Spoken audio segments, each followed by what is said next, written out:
Hi, everyone. Welcome to the Heartland Podcast. I'm your host, David Steinman.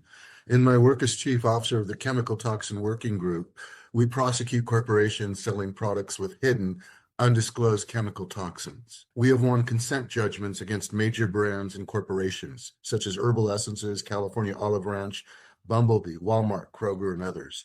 Also, author of the new book, Raising Healthy Kids, Protecting Your Children from Hidden Chemical Toxins, available at Amazon.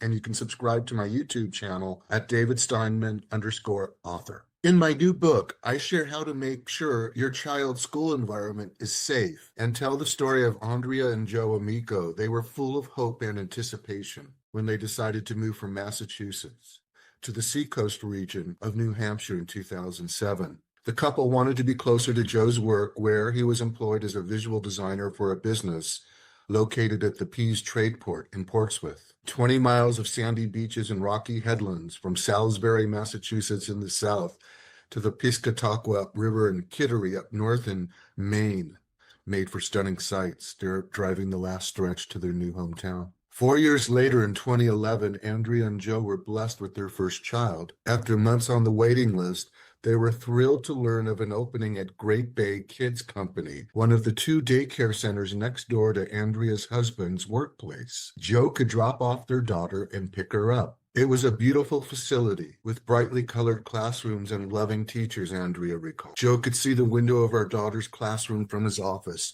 and would stop by on his lunch break to feed her a bottle or take her for a walk. Their second child, a son, was born in 2013. Like his older sister, he started daycare when he was 12 weeks old. In May 2014, on a Friday before Memorial Day, the Portsmouth Herald newspaper reported high levels of per- and polyfluoroalkyl substances, PFAS, used for firefighting at military installation, had been found in the Haven well that supplied drinking water to her husband's office and kids' daycare at the Pease Trade Port. I thought of my husband and two small children who are on Pease for work and daycare every day and drinking the water, Andrea said and paused, reliving a primal feeling of personal guilt. Andrea remained quiet and listened, seated alone in the very back row at the first community meeting that local and state public officials hosted to discuss the issue of PFAS in the town's well. One after the other, so-called experts told everybody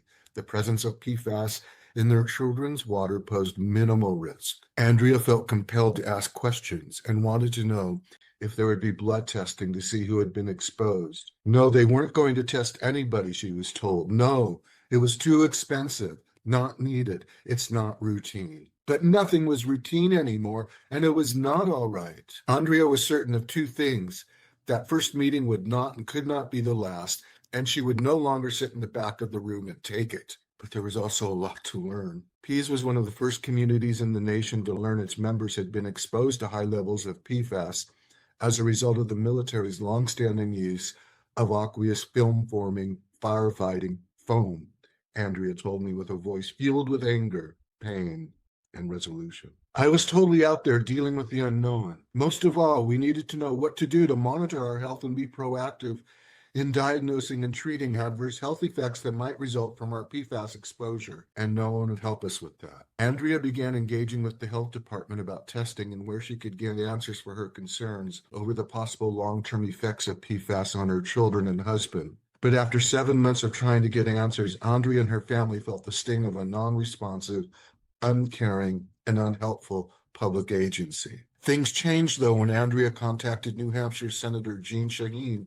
in Washington, D.C., who became actively involved and made the necessary calls to get the testing done. Then in 2015, Andrea shared her story in the Portsmouth Herald. The article led to a chain reaction and jump-started the movement that finally led to PFAS blood testing for the community, Andrea said. Andrea and her family had been at Lake Winnipesaukee, the most expansive inland body of water in the state, for a few fun days in July 2015 when they got home, tired but happy. Joe was lugging in their bags filled with wet towels and the dogs were barking. Andrea spotted 4 large yellow envelopes mixed in with the rest of the mail on the kitchen counter. A lump stuck in her throat and a pit formed in her stomach. She opened each with dread. Joe and the daughter had high levels of PFAS in their blood. Their daughter Sophia, then almost 5, now 12, had the highest. I will never stop worrying about the health of my children, and I will live forever with the guilt I unknowingly sent them to a daycare center where they drank contaminated water, Andrea told me remorsefully.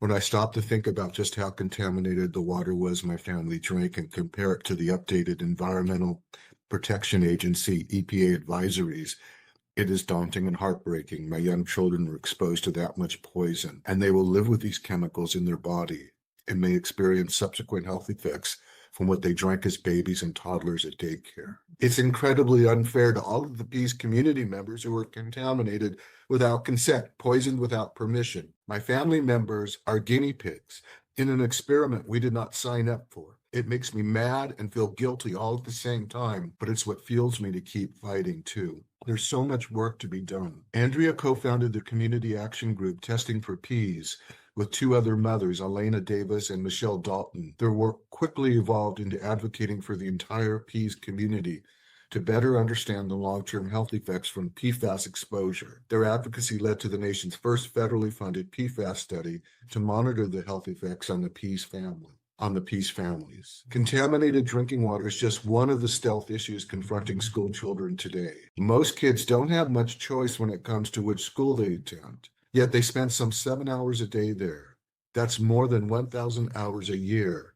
More time is accrued if kids participate in before or after school programs. It's common sense we shouldn't build schools on or near toxic waste sites and factories, especially since we know how damaging pollution is to academic performance, but we do so all of the time. We shouldn't be spraying herbicides and pesticides on campuses either, given all the neurological damage they do to school-age children. But pesticides are widely used, including on the grounds of our colleges and universities. Reducing each student's toxic exposure should be part of the new core curriculum for every school, but it is up to you as a parent to be sure your child's school environment is not toxic. Share your stories, talk to other parents, support organic meals and local farm-to-school programs, advocate for policies that prioritize kids' health, and avoid the use of herbicides on athletic fields. Our children deserve a future free from hidden chemical threats.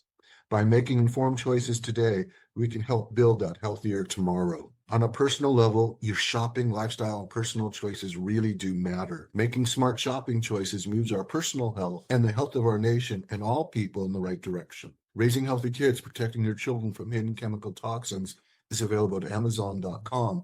You can also subscribe to my YouTube channel at davidsteinman_author. If this podcast resonated, please share it with someone who needs to hear it and subscribe. Until next time, stay informed, stay